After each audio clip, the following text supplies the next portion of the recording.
Latur urban बँकेचे chairman Pradeep Rathi यांनी निवृत्ती जाहीर केल्यानंतर त्यांच्या जागी आकाश राठी यांची नियुक्ती. आकाश राठी यांचा यावेळी अत्यंत उमद्या आणि तरुण नेतृत्वाखाली अर्बन बँक आता वाटचाल करणार. या तरुण व सुशिक्षित चेअरमनबद्दल सर्वांना उत्सुकता आहे. त्यांचे कौतुक देखील यावेळी झाले. आकाश राठी यांनी सत्काराला उत्तर देताना काय म्हटले ते पण आपण या व्हिडिओमध्ये पाहणार आहोत. नमस्कार, मी गोपाळ कुलकर्णी. माध्यम गोष्टमध्ये आपलं स्वागत आहे.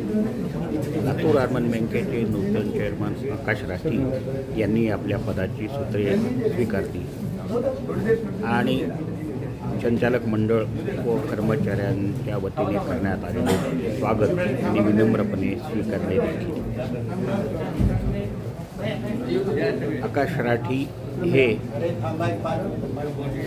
आपला पदभार स्वीकारल्यानंतर काय म्हणाले, ते काय बोलणार होते याबद्दलची सर्वांना उत्सुकता होती. ते काय बोलले याचा व्हिडिओ आम्ही तुम्हाला आता दाखवणार आहोत.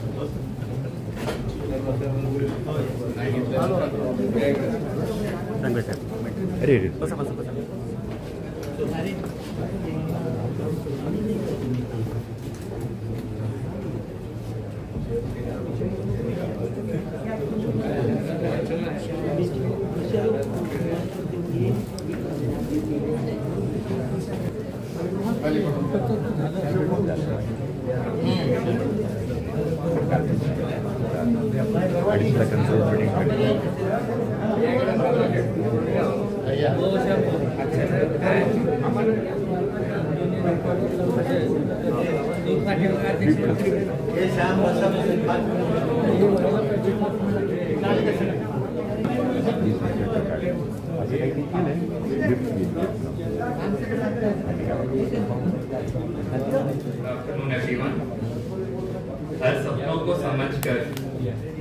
हर सपनों को समझकर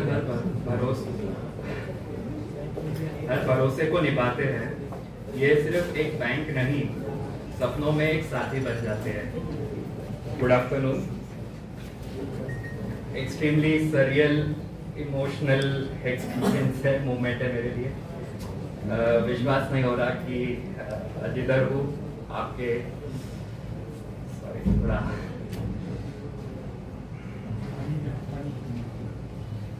आपके सपोर्ट ने आज यहाँ तक पहुँचाया है. आई होप आगे भी सब ऐसे ही सपोर्ट करते रहे एंड आगे बढ़ाते रहे, क्योंकि उसके बगैर मुझे नहीं लगता कहीं जा पाऊंगा. बचपन से ही ऑर्गेनाइजेशन में मेरे लिए परिवार रहा है. 5-6 साल का था, गीता भवन से साइकिल पे आता था यहाँ पे ट्रेनर व्हील के साथ. उद्योग भवन में साइकिल लगा के आई थिंक सारी मीटिंग्स डिस्टर्ब किए हैं, चाहे कोई पॉलिटिशियंस हो, चाहे कोई डिप्लोमेट्स हो, चाहे बोर्ड की मीटिंग्स हो या फिर एम्प्लॉइज के साथ ही मीटिंग क्यों ना हो, सभी डिस्टर्ब किए हैं.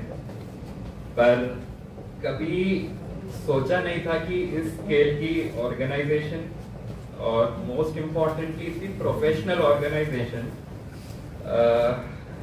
इतने जल्दी मुझे ऐसी इतनी बड़ी अपॉर्चुनिटी देगी लाइफ में. बोर्ड में इतने अनगिनत एक्सपीरियंस वाले लोग हैं, इतने प्रोफेशनल लोग हैं, इतने बड़े पर्सनालिटी वाले लोग हैं.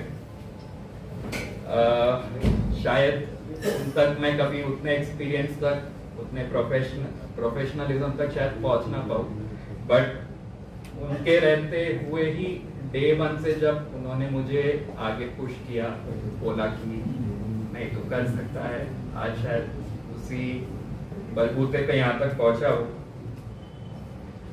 ये बहुत कम लोगों को पता होगा कि जब पहली बार मुझे डायरेक्टर बनने का सबने बताया था और मेरे सामने मुझे एप्लीकेशन करने बोला था, फॉर्म था सामने, तो थोड़ा हेजिस्टेंट था मैं साइन करने से। उसका सिंपल सा रीजन था कि ये किरण मैडम और मंत्री सर को मालूम है, वो ही फॉर्म लेके आए थे। घबराहट थी कि इतना बड़ा पोस्ट कोई एक ऑर्गेनाइजेशन में दे रहा है, और ऐसा ऑर्गेनाइजेशन है जिसको सबने मेहनत से बनाया, एक एक ईंट जोड़ के खून पसीने से बनाया है, और आज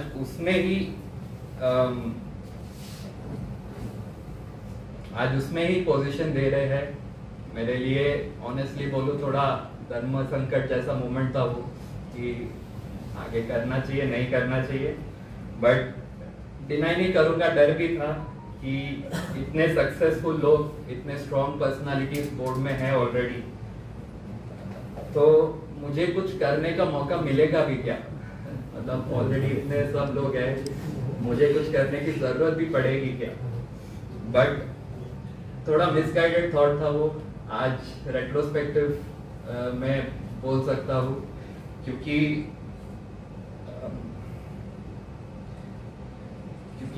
चांस तो जो उन्होंने दिया, आज इस कुर्सी पे भी बिठा दिया, तो सभी डायरेक्टर्स को बहुत बहुत धन्यवाद, उन्होंने इतना भरोसा किया मेरे पे। सच कहूंगा, सोचा नहीं था ये दिन आएगा। एक चीज तो पक्का कभी नहीं छोड़ूंगा, वो है कि आपका गाइडेंस, नॉलेज और एक्सपीरियंस के साथ आगे काम करना।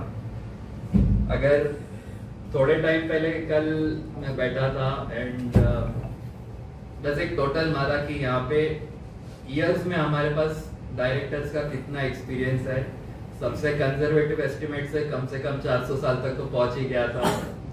तो अगर ऐसा सपोर्ट अगर किसी के पास भी हो तो पक्का आगे सक्सेसफुल हो ही जाएगा, उसमें कोई डाउट ही नहीं। एंड बस यही कहूंगा कि आप सभी का जितना सपोर्ट आज तक रहा है, आप ऐसा देते रहे। आज जिस मुकाम पे ये बैंक है, डेवलपमेंट के लिए बहुत तगड़ा फाउंडेशन ऑलरेडी बना के रखा है। 19 ब्रांचेस है, 2 और का आज लोकेशन डिसाइड किया है, मार्च तक खोलेंगे। बैंक का जो फिजिकल प्रेजेंस है आज तक बहुत स्ट्रॉन्ग रहा है। 10 अलग अलग जिलों में हम हैं।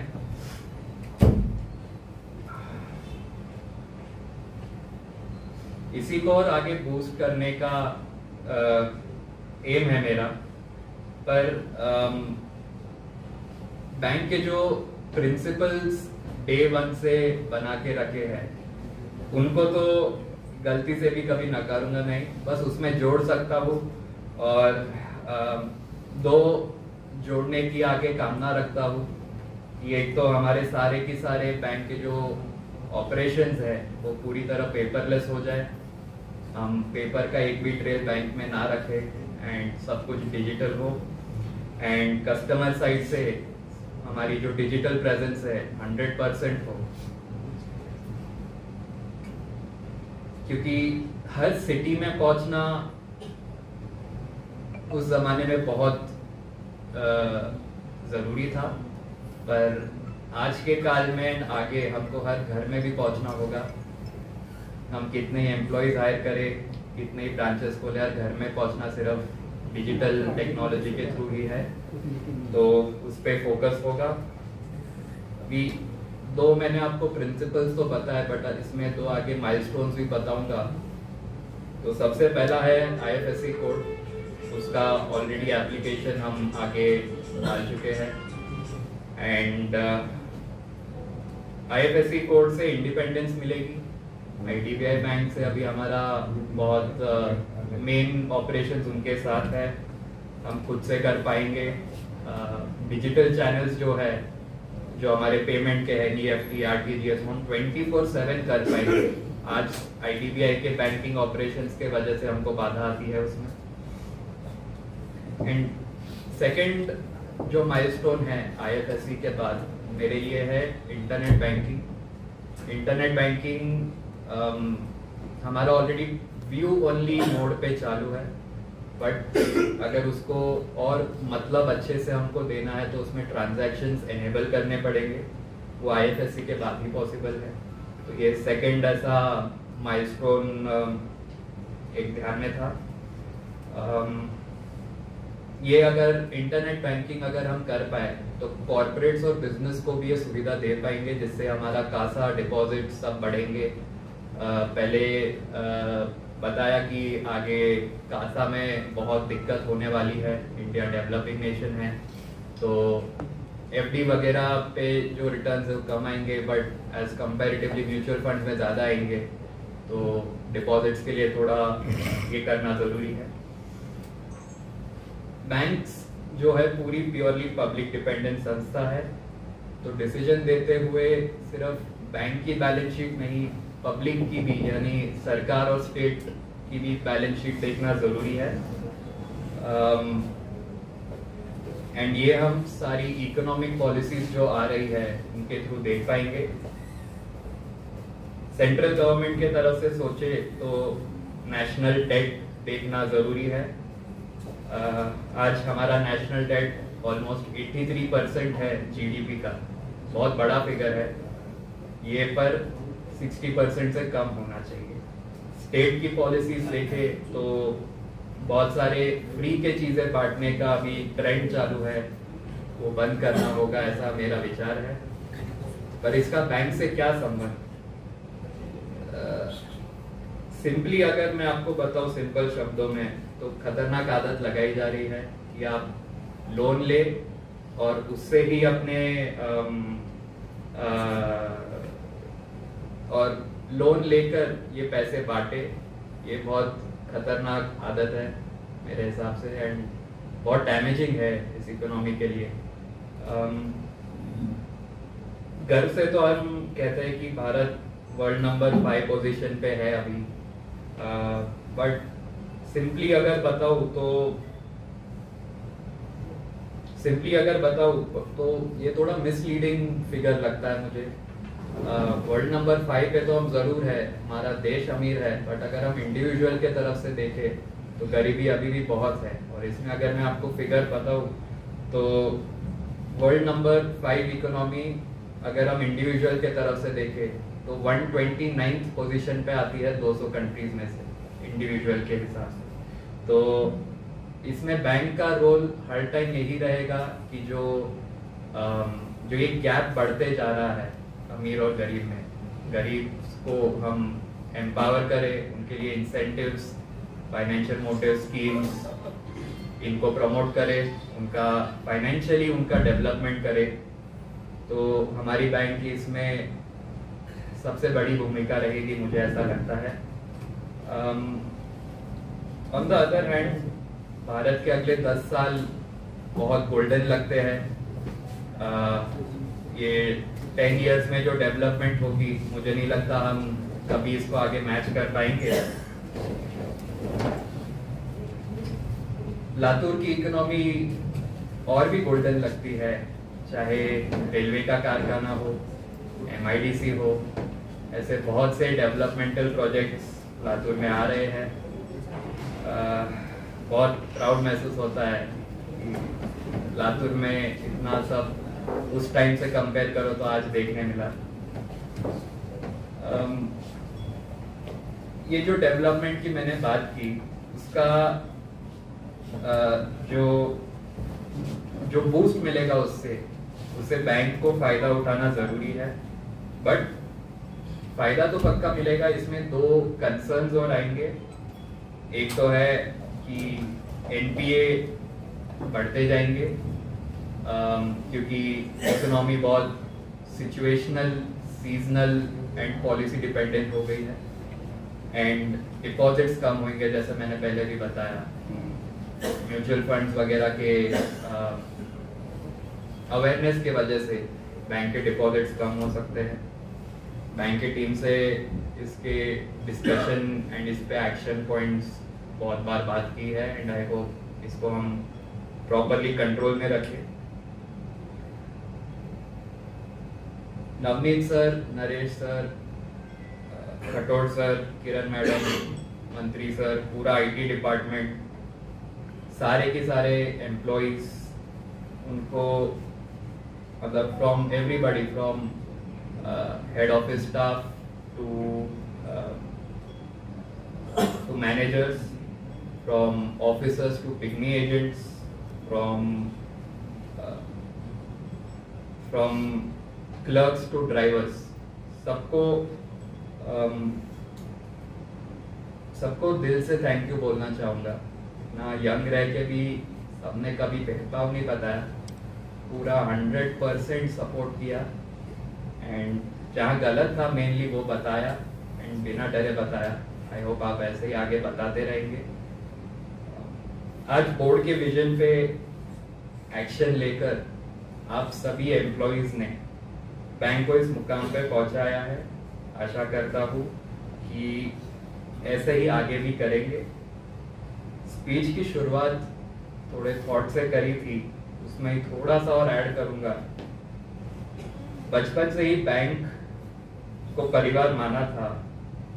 आशा करता हूँ कि आखिरी दम तक ये परिवार की सेवा कर पाऊँ, क्योंकि banking is just not numbers, it is about dreams, trust and a brighter future.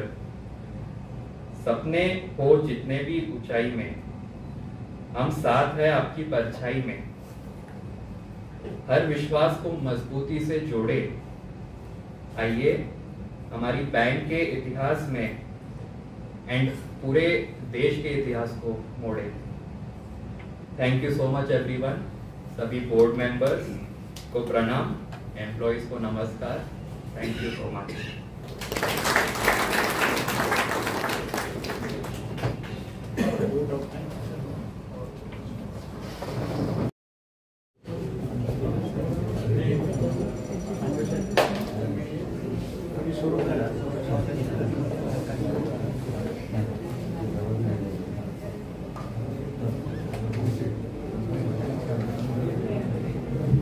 नमस्कार। आदरणीय प्रदीप जिराटी साहेब, लातूर अर्बन कोऑपरेटिव्ह बँकेचे नूतन अध्यक्ष आदरणीय आकाशजी, उपस्थित सर्व दिदी, बंधू आणि भगिनी, आपणा सर्वांतर्फे मी आकाशजीचं स्वागत करतो आणि त्यांना शुभेच्छा देतो की ते नवीन अध्यक्षपदाचा कारभार त्यांनी स्वीकारलेला आहे।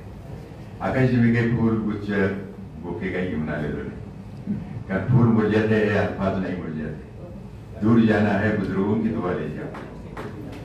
फक्त तुमचे आशीर्वाद आपल्या सोबत आहेत, आमच्या सदिच्छा आपल्या सोबत आहेत। आणि मला अशी आशा आहे की आता ज्या बँकेच्या 19 शाखा आहेत त्याच्या पुढे एक शून्य वाढेल आपल्या काळामध्ये। I hope so. ते पाहायला कदाचित आम्ही असू नसू, पण 190 शाखा तर नक्की आपल्या हातून होतील ही आपल्याला शुभेच्छा देतो। आता आमचे मित्र आदरणीय प्रदीपजी भाऊ यांच्याबद्दल काय बोलावं।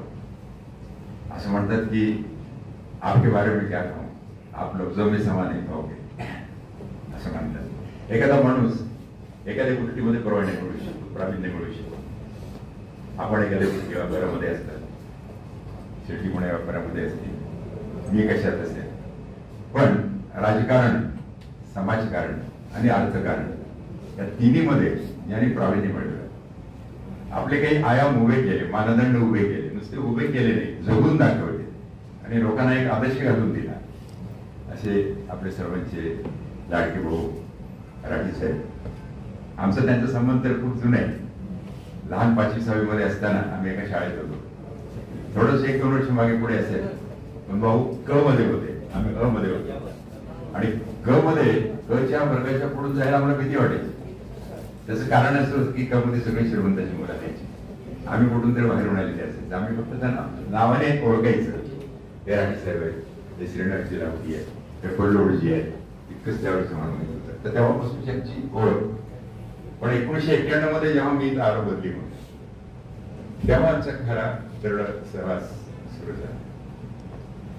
भाऊंचं काम असं असतं की एखादं काम हातात घेतलं त्याची कळ लावायची, शेवटपर्यंत धन मन धन सगळं काही त्याच्यात होतायचं, आणि इतका त्याचा ध्यास घ्यायचा की ते काम पूर्ण करूनच न्यायचं।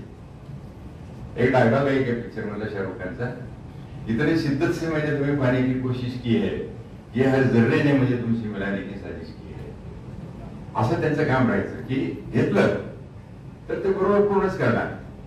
त्यामुळं त्यांचं कौतुक जितकं करावं तितकं थोडं आहे. भाऊ आपण म्हणालात आपण सगळेच लोक जगतात, पण आपल्याला तंत्रज्ञान कसं जगावं हे शिकवतं आणि आपल्याला तत्वज्ञान हे कशासाठी जगावं शिकवतं. तर बाहुला तंत्रज्ञान आणि तत्वज्ञान या दोन्हीचा अभ्यास आहे. कसं जगावं हेही त्यांना माहिती आहे आणि कशासाठी जगावं हे माहिती आहे. माणसं मोठी होतात, पैसा कमावतात, सगळं करतात, पण ते स्वतःसाठी बरेचसे असतात. बाहूंचं असं नाहीये. त्यांनी हजारो कुटुंब उभे केले. लातूर अर्बन कोऑपरेटिव्ह बँकेचं उदाहरण घेतलं तर इथे 200 एम्प्लॉई, प्रत्येक एम्प्लॉईचं 5 माणसं म्हणलं तरी 1000 कुटुंबाचं पोषण ही बँक करते. असंच उद्योग भवन आहे किंवा औद्योगिक वसाहत आहे, अष्टविनायक एक प्रतिष्ठान आहे. ही सगळी जी संस्था उभी केली भाऊनी ते काही स्वतःच्या स्वार्थासाठी नाही, हे लोकांचं कल्याण व्हावं म्हणून आहे. बरेकांची घरं त्यांनी फुकट बांधून दिली. मला सुद्धा निवृत्त होईपर्यंत घर नव्हतं. भाऊ एके दिवशी म्हणले मला तुमचं घर कुठे आहे? मी म्हटलं भाड्याच्या घरात राहतो. अरे असं कसं असतं? आणि त्यांनी मग मला परिवार सोसायटीमध्ये एक घर दिलं. म्हणजे अशी उदात्त भावना ठेवून जगणारी जी काही लोक या समाजामध्ये आहेत म्हणून असं समजलं, असं मला कधी कधी वाटतं. भाऊंच आता काय केलं करावं थोडाही करत तरी, पण भाऊ आपण जे निवृत्तीची भाषा आता बोलला ती आपलं 75 वर्ष वय झालेलं आहे आणि आता शारीरिक, मानसिक, बौद्धिक थोडीशी क्षमता कमी होत जाते हे मान्य आहे, पण याला निवृत्ती म्हणता येत नाही. आपलं मार्गदर्शन आणि आपलं गायडन्स हे त्या पिढीला आवश्यक आहे. तर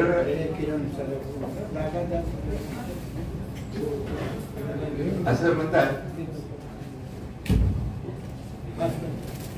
म्हणतात की art of living is nothing else but learning हे आपल्याकडून शिकावं असं मला वाटतं.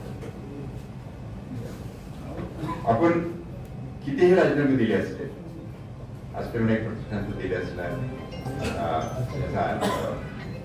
उद्योग भवनच्या याचा किंवा लातूर अर्बन बँकेचा, तरी आम्ही मार्गदर्शनासाठी सतत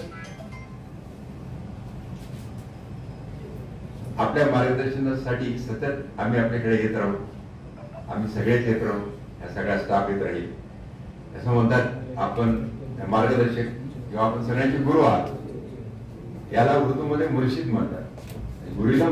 गुरुला मुर्शिद म्हटलं जातं. म्हणतात की रिंदम के लिए मैखाना एक काबे के बराबर होता है, मुर्शिद की गली का हर फेरा एक हज के बराबर होता है. तर आपल्याकडे मी येत जाऊ, आपल्या आशीर्वाद घेत राहू, आपलं मार्गदर्शन घेत राहू. आम्ही आपल्या सोबतीचे जाईल आणि इतकंच मला सांगायचंय की आपण जे काही केलं या 75 वर्षाच्या काळामध्ये ते न विसरण्यासारखं आहे. सोबतींची आपण सतत ठेवत राहतील आणि आपण सतत कार्यरत राहावं. आपल्याला आरोग्यमय शुभेच्छा, आपल्याला उदंड आयुष्याच्या शुभेच्छा आणि आकाशजीला पुन्हा एकदा त्यांच्या भव्य आयुष्याबद्दल शुभेच्छा. धन्यवाद.